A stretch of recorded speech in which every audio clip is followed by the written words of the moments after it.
Eu quero falar sobre ser sal e luz, e eu quero falar alguns aspectos, quero falar sobre cultura. Na palavra da semana que vem, quero falar sobre a cultura do reino versus a cultura da terra. Eu vou falar sobre algumas coisas que Deus tem colocado no meu coração, me incomodado. E nessa noite, eu quero meio que continuar a palavra que eu estava ministrando semana retrasada, passada, que era sobre manifestar a presença de Deus. Mas saber que existem alguns empecilhos para a gente se manifestar. E eu quero falar sobre algumas coisas que lutam contra a nossa vida para que a gente se manifeste na presença de Deus, manifeste Deus na terra. Mas para aqueles que não estavam no Geração Livre, eu quero fazer um breve resumo da minha palavra para você poder entender o contexto. Eu ministrei no Geração Livre sobre ser sal e luz. Eu falei primeiro sobre como... Eu li Mateus capítulo 24 e eu falei a respeito de como Jesus, ele citou o fim dos tempos. Os discípulos perguntaram para Jesus sobre os fins dos tempos e Jesus começou a contar a respeito do fim dos tempos, algumas coisas que iriam acontecer. Depois eu falei sobre Timóteo também, Paulo, que falando com Timóteo, deixou escrito algumas coisas que aconteceriam também antes do fim dos tempos. E a gente falou de como, para que, quando o mundo fica cada vez mais escuro, quando o mundo cada vez fica mais difícil de viver, mais a nossa luz, o nosso brilho precisa aparecer para as pessoas. É ou não é verdade? Está meio que uma penumbra aí, está meio claro, meio escuro. Se você colocar uma luz, não vai aparecer tanto. Mas se a gente escurecer tudo aqui dentro, cara, a luz vai fazer diferença demais. Da mesma forma, quanto mais lá fora ficar escuro, mais você e eu precisamos brilhar a luz de Jesus. Amém? Então eu falei a respeito, eu citei um versículo de Pedro, que ele faz uma pergunta: o que você vai ser com esse mundo aí fora? Como o mundo está aí? Como você vai se tornar? Quem você vai se tornar? E era uma pergunta que a gente respondeu através de sermos sal e ser luz. Eu falei sobre sal. Ele tem 4 aspectos importantes, se você olhar para o Antigo Testamento. Jesus, ele falou sobre sermos sal. Ele tinha 4 propriedades importantes no Antigo Testamento. Ele salgava a comida, ele preservava os alimentos, ele curava as feridas e ele era algo valioso. E esses somos nós. Jesus disse que nós somos, não nós seremos, nós somos sal. Nós trazemos tempero para esse mundo, sem gosto, as coisas não fazem mais sentido, nós trazemos sentido para as coisas nesse mundo. Nós preservamos a cultura do reino de Deus aí no mundo. Uma cultura caída, tão difícil, lutando contra o pecado, nós carregamos dentro de nós a cultura do reino, nós devemos preservar a cultura do reino lá fora, na cultura do mundo. Nós devemos curar as feridas também, nós devemos curar as pessoas, nós temos o poder do Espírito Santo dentro de nós, curar feridas emocionais e feridas naturais, físicas. E nós somos valiosos para Jesus. Esses foram os aspectos. Depois eu falei sobre ser luz, sobre como um lugar iluminado era algo muito importante lá no contexto do Antigo e do Novo Testamento. Uma cidade iluminada para pessoas que viajavam, lugares escuros, eles eram roubados, eles eram assaltados. E quando eles olhavam uma cidade, eles viam a segurança. A luz fala de segurança. E nós somos isso. As pessoas lá fora estão tropeçando. Toda a mentira que a cultura prometeu para eles já apareceu. O divórcio só traz infelicidade. A paz que o mundo prega é pura mentira. Mas nós somos a luz. Nós somos aquela luz lá em cima que vai iluminar a nossa cultura, a sua escola, o seu contexto, a sua família. Você vai trazer essa luz. E depois eu juntei a luz, ser sal e luz, e eu falei que a gente tem que entregar a verdade de Jesus através da graça. E eu li um versículo que é muito importante para nós, Colossenses capítulo 4, versículo 6, fala assim, a vossa palavra seja sempre com graça, temperada com sal, para saberdes como deveis responder a cada um. E eu ministrei sobre isso, e eu quero continuar. No meu entendimento, na minha forma de ver, parece que cada vez mais a cultura tem formado o pensamento da nossa geração com relação a o que a fé é. Sendo que, na verdade, a nossa fé, o que nós acreditamos deveria moldar a nossa forma de enxergar a nossa cultura. Dá para entender? São 2 formas de olhar para o mundo. E eu não falo isso só do cristianismo, tá? Eu falo isso de todas as religiões. As pessoas lá fora, elas têm suas diversas religiões diferentes, acreditam em diversas coisas diferentes. Independente do que elas acreditam, elas sempre moldam o seu padrão de vida, o que a cultura diz para eles, com relação a como elas devem viver dentro da fé deles. É engraçado isso, porque o nosso país, a grande maioria é cristão, não só evangélico, mas católico. E se você pegar uma Bíblia católica, né, ela é muito similar à evangélica. A grande maioria dos livros, além dos os apócrifos que a gente chama, a grande maioria é igual a nossa. Então, o que é pregado, o que é falado, é praticamente a mesma coisa. Eu tenho certeza que muitos católicos realmente conhecem a Jesus e vão para o céu também, têm uma experiência com Deus. Só que o que a gente vê, assim, não só com os católicos, mas com os evangélicos também, eles moldam a sua forma de viver dentro do estilo de vida da igreja.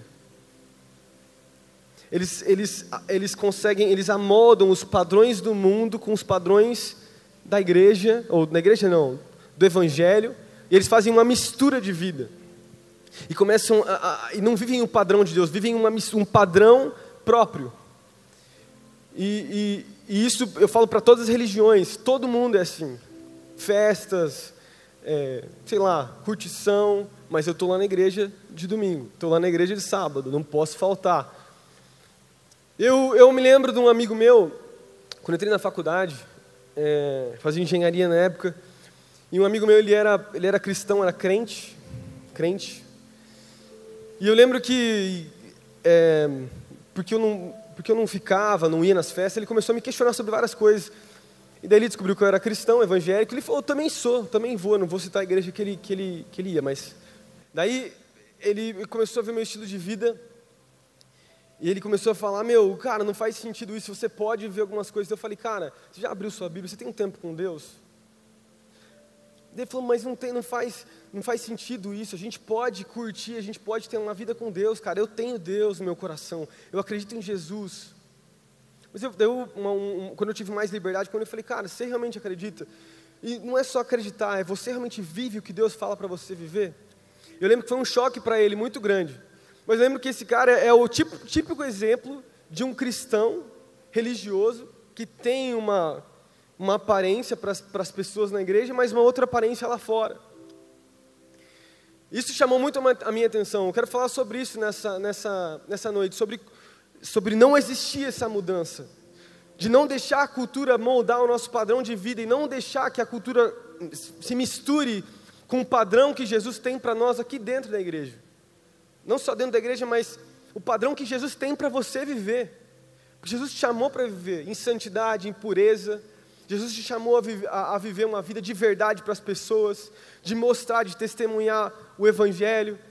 A gente ministrou tanto isso nessa Geração Livre, falou sobre manifestar a fé, mostrar para as pessoas quem nós somos. Jesus tem te chamado a um novo nível, de verdade, um novo nível de proclamar o Evangelho.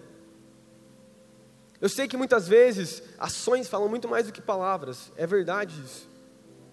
Mas também existem palavras. Jesus não teve só um testemunho calado. Muitas vezes ele agiu calado, ele fez coisas quieto.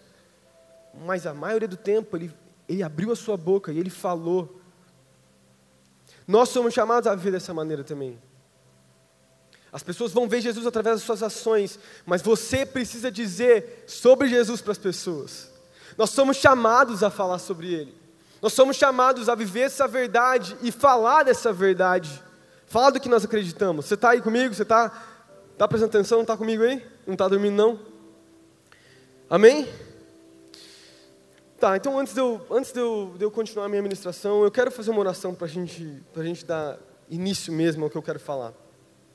Sei que Deus vai falar muito com você nessa noite. Pai, obrigado Deus por essa noite. Obrigado porque não é em vão, não é por acaso que nós estamos aqui. Nós viemos para te encontrar, Jesus. Nós viemos aqui para escutar, Deus, a tua presença. Espírito Santo, usa a minha vida aqui e que o Senhor tenha liberdade para agir nos corações. Nós abrimos as nossas vidas, Jesus. Fala conosco, Pai. Eu sou tão ilimitado, tenho tantas falhas, tantas coisas, Pai, mas me usa nessa noite, Pai, para tocar cada um aqui e tocar a minha vida também, Pai. Fala conosco, que o Teu Espírito Santo possa ter liberdade nessa noite, em nome de Jesus. Amém? Então é isso, basicamente, a religião acabou se tornando uma muleta para a nossa geração. Já ouviu esse termo assim, ó, só Deus pode me julgar? Quem já ouviu isso? Você já disse isso alguma vez? Cara, isso é uma mentira, velho. Todo mundo pode te julgar, velho. Você está no Facebook. Qualquer um vai lá e olha você, escreve ou fala. A gente vive numa realidade hoje que isso não é verdade. Mas é engraçado como as pessoas do nosso mundo usam a religião como muleta. Por quê? Porque a cultura produziu algo nas nossas vidas. Eu queria falar sobre 3 coisas primeiro. Isso não são meus pontos, mas eu quero falar sobre 3 coisas que a cultura produziu nas nossas vidas, que muitas vezes nós não percebemos. Primeiro, uma palavra chamada pluralismo. Pluralismo. Alguém já ouviu falar dessa palavra, pluralismo? Tem uma galera ali que já ouviu falar.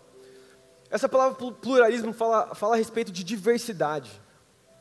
O nosso mundo hoje, o que mais é pregado é sobre você ser tolerante. Eu falei sobre isso também quando eu ministrei.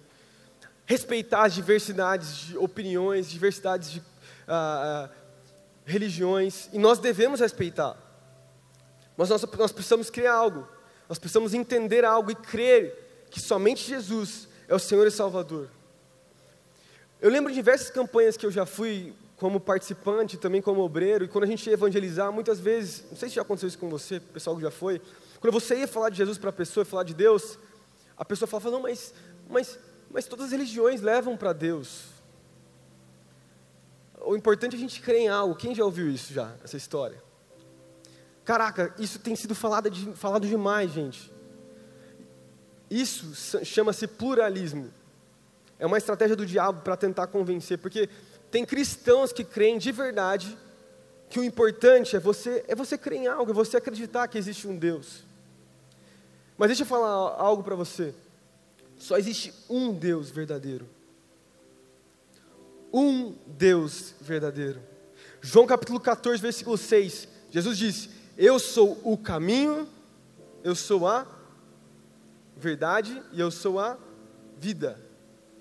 Eu sou a verdade.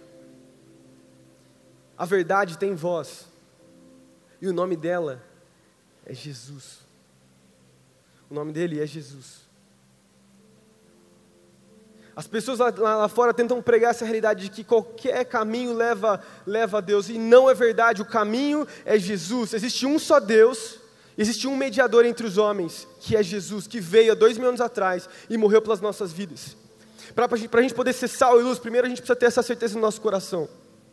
Não se esquecer disso e não deixar a cultura lá fora, o que o mundo tem pregado, esse pluralismo, essa diversidade de religiões, entrar no nosso coração e fazer morada. Porque é uma filosofia muito bonita isso. Cara, você tem que crer em algo, acredite em algo. Acredite de verdade. Deixa eu falar algo para você, só existe um Deus. Só existe um Deus.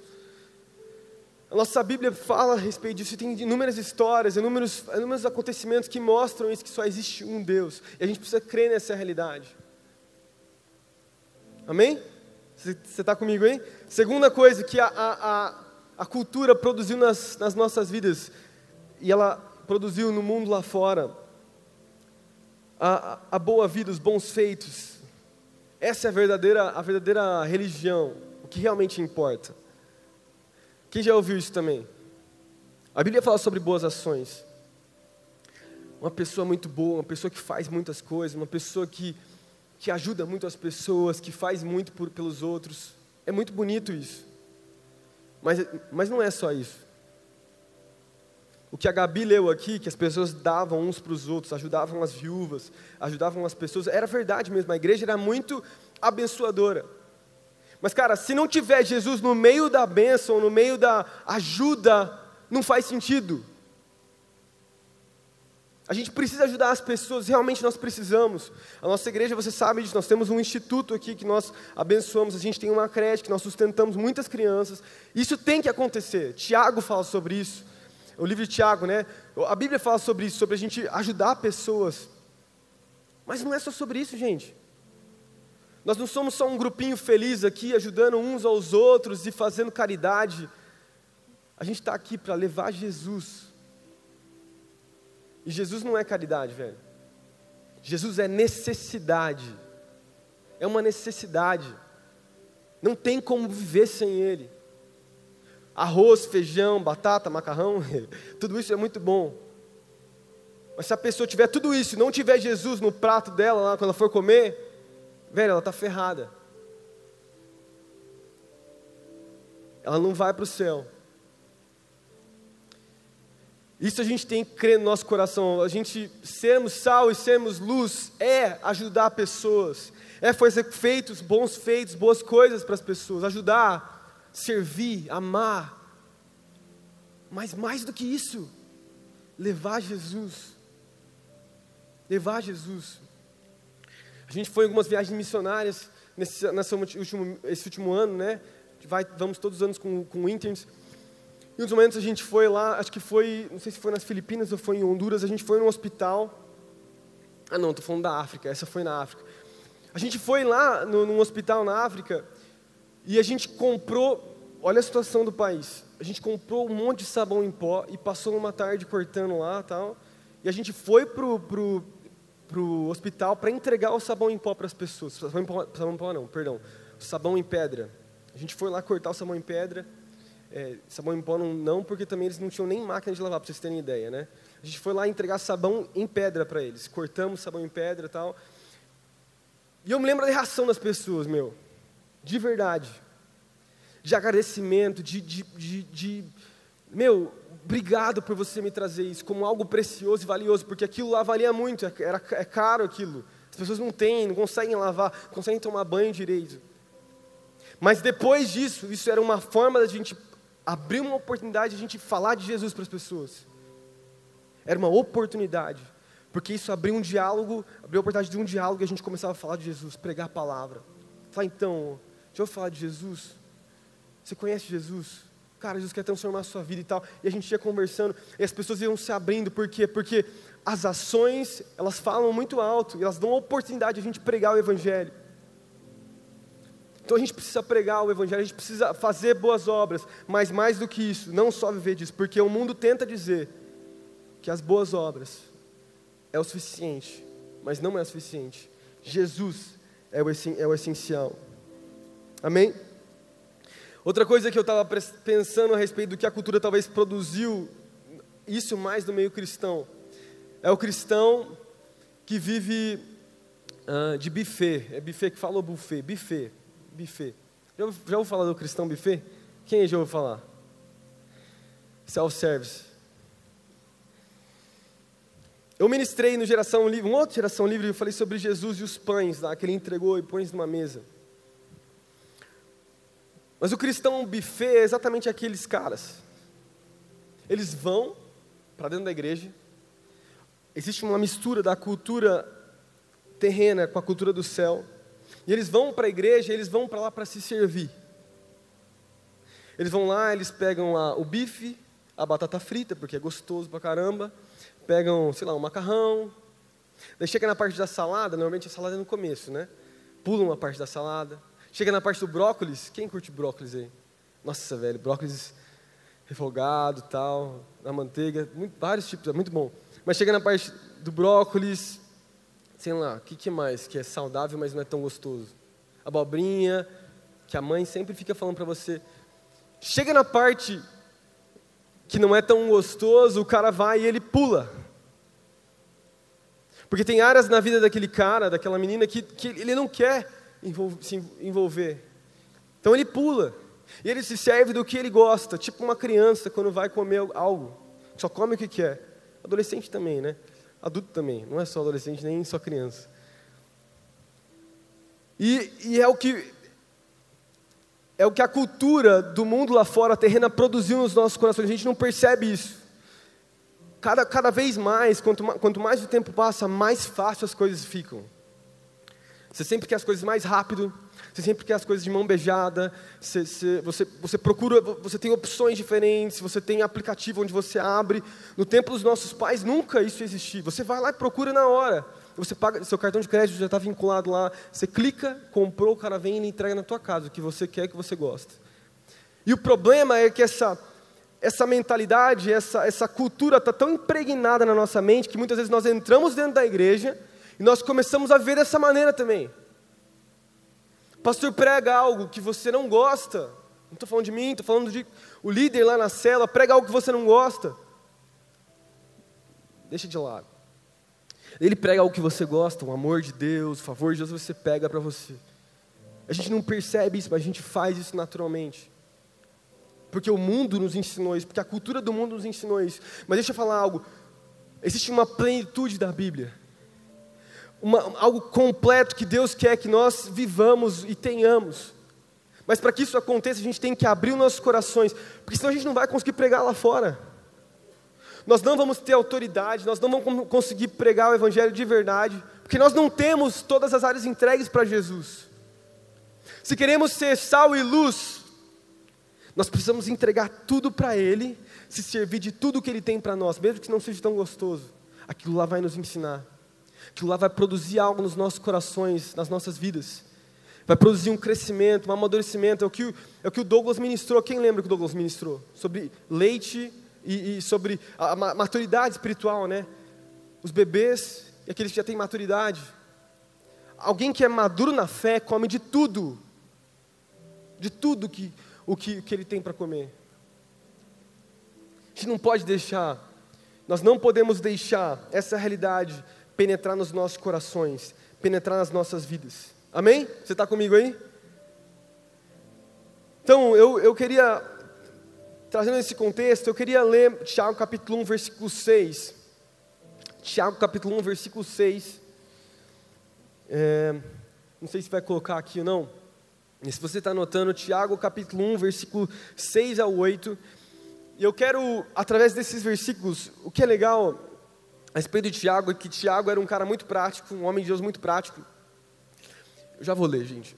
Olha aqui para mim rapidinho. Tiago era um homem de Deus muito prático, e se você ler o livro dele inteiro, é muito pequeno, ele fala muito sobre sabedoria, ele fala sobre coisas práticas da vida do cristão, e nesse momento ele está falando sobre provações, dificuldades, provas, tentações, e ele fala que no meio desse mundo aí, que existe provações e dificuldades, ele fala a respeito de dois aspectos de um cristão. Eu quero ler esses dois aspectos, eu quero destrinchar esses dois aspectos com vocês, beleza? Então, Tiago capítulo 1, versículo 6 a 8, fala assim, ó. Peça, porém, com fé, sem duvidar, pois aquele que duvida é semelhante à onda do mar, levada e agitada pelo vento.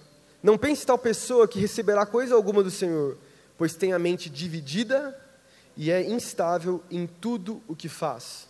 Repete comigo, mente dividida. E a segunda parte, uma pessoa instável. Se você, olha para mim aqui, se você quer ser sal e ser luz, você não pode ter a mente dividida, e você não pode ser uma pessoa instável. Amém? Primeiro ponto que eu quero falar com vocês é sobre uma mente dividida.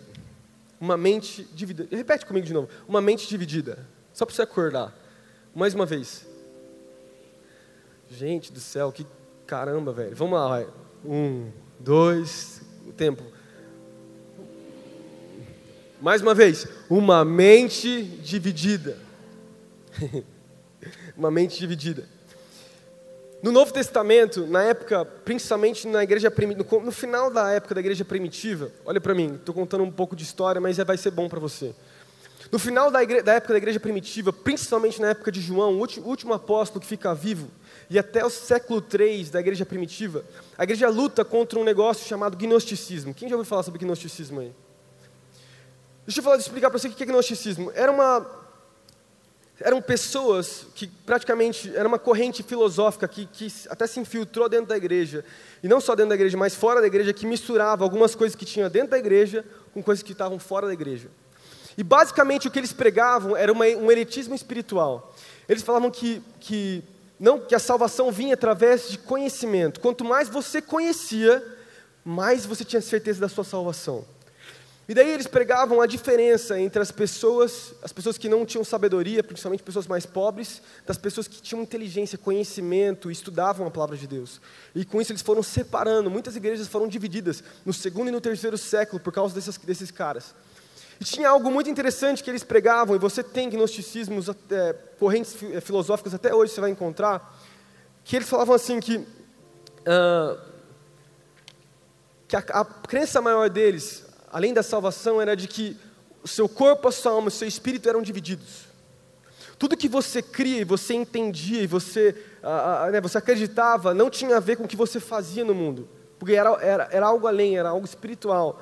Então o corpo estava dividido da alma e do espírito. Quer dizer, o que significava? Você podia fazer o que você quisesse, que você ia para o céu de qualquer forma, porque você fazia parte da elite espiritual, você tinha conhecimento, então você podia viver, fazer um monte de coisa errada. Esses caras eram homens imorais, homens que faziam tudo quanto é tipo de ritual, homens que se envolviam em orgias, muita coisa acontecia, e esses caras se infiltravam dentro da igreja. E é engraçado que o gnosticismo, hoje ele talvez não tenha esse nome, mas ele acontece hoje, é uma verdade. Muitas pessoas, muitos até cristãos, acham que o que você faz aqui na terra, Deus não vai levar em conta, você não importa. Isso é uma mentira. Quero dizer, então, até por que isso é uma mentira. Se você for lá comigo em Lucas capítulo, eu quero ler até o que Jesus falou, Lucas capítulo 10, versículo 27.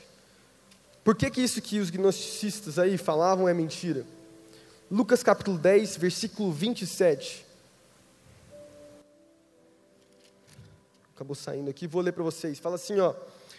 Jesus respondeu: ame o Senhor seu Deus de todo o seu coração, de toda a sua alma e de todas as suas forças, de todo o seu entendimento. E ame o seu próximo como a si mesmo. Ele fala sobre o maior mandamento que Jesus deixa. Olha de novo o que Jesus ele fala. Ame o Senhor, o seu Deus. Ame Ele de todo o seu coração, de toda a sua alma e de toda a sua força. Jesus ele fala isso não só em Lucas, mas ele fala em Mateus e ele fala em Marcos também. Ele fala essas 4 coisas.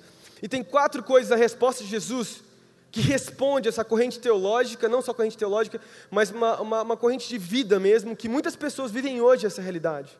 Ele fala 4 coisas. Ele fala primeiro do coração, ele fala a respeito da alma, ele fala a respeito da mente, ele fala a respeito da força, que tem a ver com o corpo.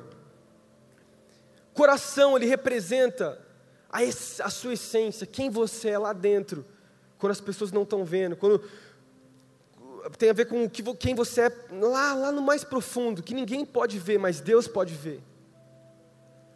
Jesus ele fala o que? A sua essência, tudo que você é, que ninguém consegue ver, eu quero essa parte tua. Eu quero que você seja meu nessa parte. O segundo é a alma. A alma fala de emoções.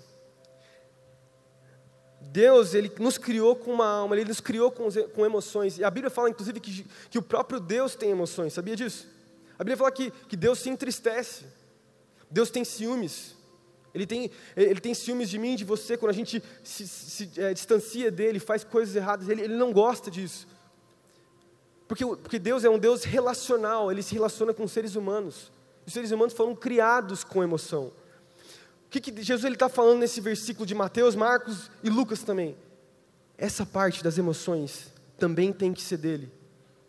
As emoções tuas, o que você sente, a raiva, a tristeza, tudo que você tem também precisa ser entregue para Jesus. Ele fala isso. A terceira parte, a mente, que nós pensamos, raciocínio, intelecto, também, Jesus também fala, isso também precisa ser meu. E por último, o corpo, a força. Sabe? Muita gente tenta pregar a Jesus sem ter entregue todas essas áreas que Jesus falou para ele. Divididos. Assim como os gnósticos que eu falei para vocês agora. Muitos cristãos tentam pregar a palavra de Deus com áreas na sua vida que não estão completamente entregues para Jesus. Pornografia, é tão forte isso, né? Sempre nós falamos, sempre alguém vai se relacionar, eu tenho certeza absoluta. Fofoca, mentira, inveja. Tantas áreas das nossas vidas que muitas vezes nós não entregamos para Ele. E sem a gente perceber, a gente faz o que Tiago falou aí, a gente vive com uma mente dividida. Nós vivemos divididos no nosso coração. E a gente nunca vai conseguir cumprir o nosso propósito em Jesus de pregar a palavra, de levar o evangelho, de falar o que realmente nós pensamos, o que nós somos, quem nós somos, no que acreditamos, se tivermos divididos o nosso coração.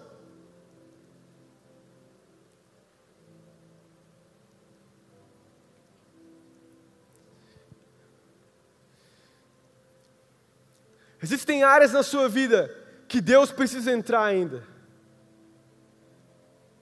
E eu não falo só do coração, eu falo de todas as áreas.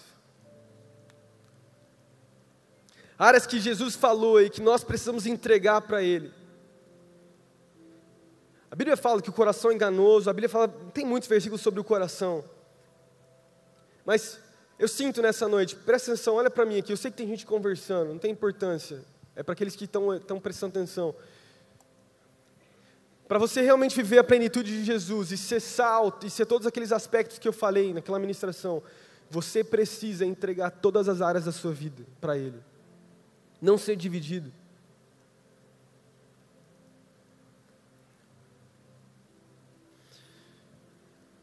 Muitas vezes, sem nós percebemos, a gente segura áreas da nossa vida. Quantas pessoas a gente já aconselhou que durante anos lutavam com coisas no coração.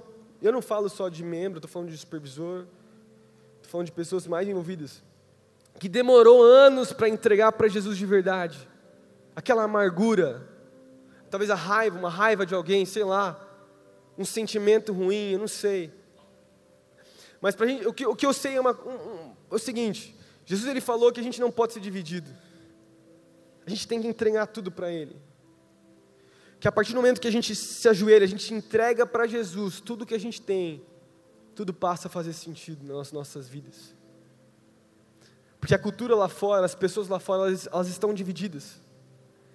Divididas em diferentes filosofias, deuses e conhecimentos.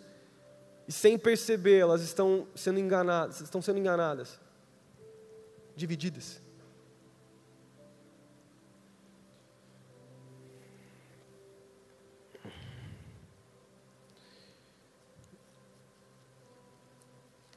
Salmo 51, eu vou ler um versículo sobre isso. Salmo 51, versículo 10. Esse versículo é tão forte, não poderia deixar de ler ele. 51, versículo 10. Cria em mim, ó Deus, um coração puro. Ó Deus, renova dentro de mim um espírito estável. Cria em mim, ó Deus, um coração puro. Esse tem que ser o nosso pedido, presta atenção, tem que ser uma oração nossa. A gente entregar completamente o nosso coração. Amém? Segundo ponto do versículo lá de Tiago capítulo 1, versículo 8, é sobre ser instável em tudo. Quero chamar os músicos para subirem já aqui. Ser instável em tudo. E ele fala uma parte do versículo que é muito interessante, isso ele está no versículo 7, ele fala assim, ó, quem duvida é como a onda do mar, levada e agitada pelo vento. Essa parte do versículo que Tiago fala tem a ver com o que realmente você acredita e como as coisas desse mundo podem influenciar o que você acredita. Sejam morte, destruição, sejam dificuldade, como a gente reage ao mundo que nós vivemos hoje. Isso tem tudo a ver com o que eu ministrei a outra semana. Quanto mais a gente vê o futuro, quanto mais eu olho para a vida do meu filho, eu pego ele no colo, eu fico pensando a respeito da escola que ele vai estudar. Quais vão ser os temas abordados quando ele estudar na escola dele? Quais vão ser as ideologias do tempo dele? Se a gente tem lutado com coisas que para nós são abomináveis, são impensáveis, o que o meu filho vai pensar? Então quando a gente olha para o futuro, a gente olha para as coisas que estão vindo, é assustador, cara. Você fica doido de pensar nisso. Agora, essas coisas desse mundo, do futuro, não só do futuro, mas que a gente passa na nossa vida, morte, dificuldades, o que elas vão provocar no nosso coração? O que elas vão fazer nas nossas vidas? Elas vão provocar instabilidade? Ou elas vão ser uma prova de obediência? A gente vai provar para Deus um caráter aprovado. E a gente vai crescer em maturidade, em conhecimento, a gente vai crescer em autoridade, a gente vai crescer em milagres, crescer na nossa porção de fé, porque o que nós estamos vivendo é cada vez maior, cada vez mais difícil. A Bíblia fala disso. A Bíblia fala que as provações, elas têm um propósito. Elas criam algo no nosso coração. Além de um coração, né, que é aprovado por Deus, tem a ver com a nossa maturidade também, tem a ver com a nossa autoridade em Deus. Qual é a sua autoridade mediante as pessoas lá fora? Você tem autoridade?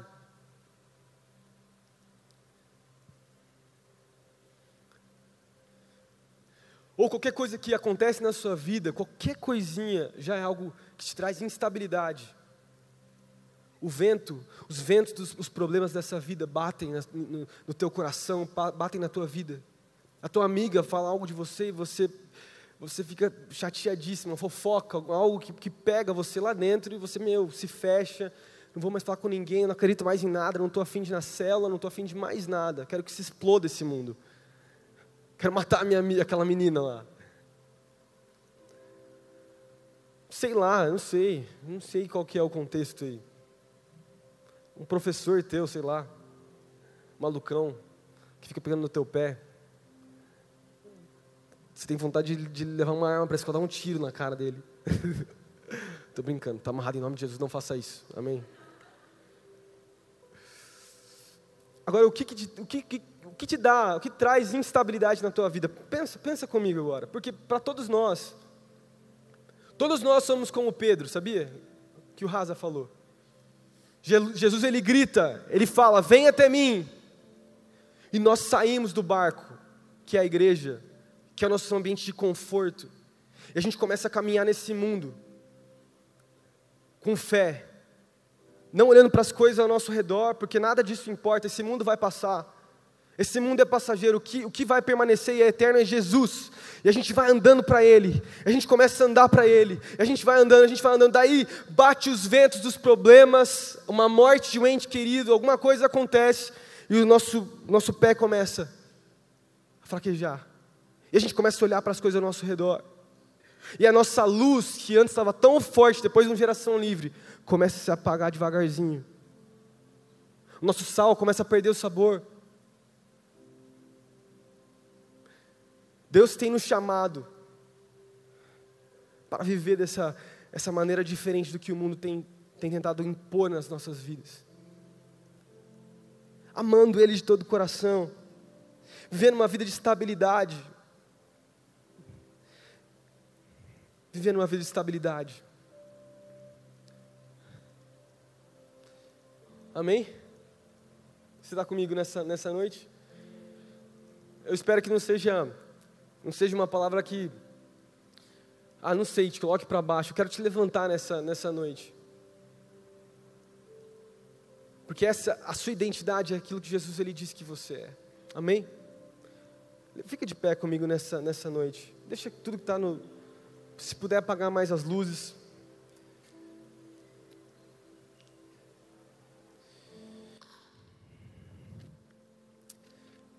Sabe?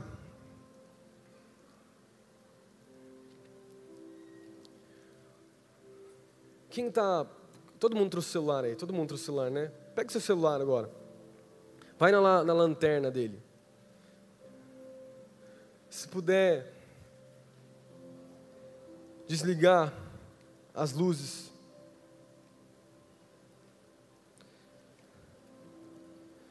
Presta atenção em mim, não converse, rapidinho. Desliga as luzes para mim, não vocês, estou falando agora eu não consigo ver, que legal, hein? Eu quero ler para vocês Mateus capítulo 5, de novo, mais uma vez. Independente da estabilidade, independente das dificuldades, independente dos problemas, independente do seu histórico, do seu passado, independente daquilo que você já viveu, independente, sei lá, do que você fez essa semana, depois de geração livre. Essa aqui é a sua realidade. Mateus capítulo 5. Vocês são o sal da terra. Vocês são o sal da terra. Você pode crer comigo? Você é o sal da terra.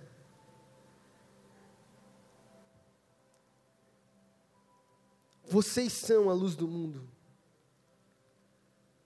Levanta a sua luz lá em cima, a sua luz, que legal, hein? A sua lanterna, levanta a sua lanterna lá em cima. Nós somos como essa luz aqui, ó. Talvez a nossa luz, presta atenção, não seja tão forte quanto a todas as nossas unidas juntas aqui. Mas juntos nós conseguimos iluminar todo esse salão aqui, ó. Bota para cima. Aquilo que não dava para ver, agora dá para ver, tá vendo? Tá vendo, ó? O mundo lá fora está desse jeito, está escuro. O mundo lá fora está precisando dessa lanterna que você tem.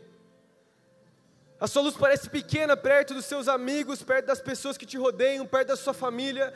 Você pode pensar consigo mesmo, eles não vão me escutar. Mas a sua luz vai brilhar. Porque Jesus colocou no teu coração algo que pode incendiar